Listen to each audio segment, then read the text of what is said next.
Mingalabar Khmer, I'm Angus Watson with the top stories for DVB.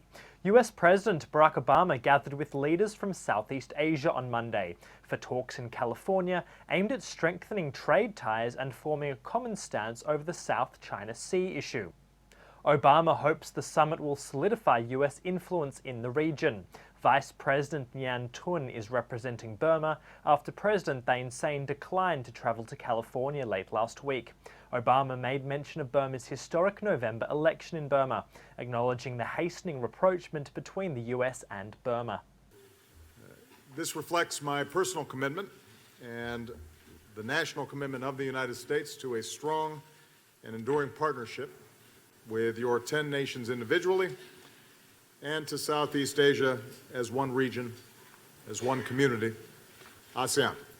And here at the summit, we can reaffirm that strong, prosperous, and inclusive societies require good governance, rule of law, accountable institutions, vibrant civil societies, and upholding human rights. Meanwhile, Burma continues to grow its trade relationship with China, despite perceived American efforts in California to counteract China's dominance in the Southeast Asian region. Bilateral trade between Burma and China registered almost $9.5 billion in the first 10 months of this fiscal year, according to China's Ministry of Commerce.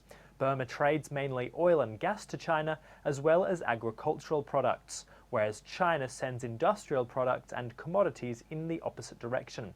This year's trade total is set to eclipse the previous year's effort, which amounted to $10 million, according to China.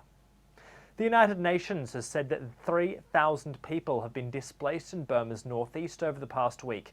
Addressing the press on Monday, the deputy spokesman for the Secretary-General said the UN staff are assessing the situation in Shan State, where fighting between the Shan State Army South and the Ta'ang National Liberation Army has rocked communities since late last year.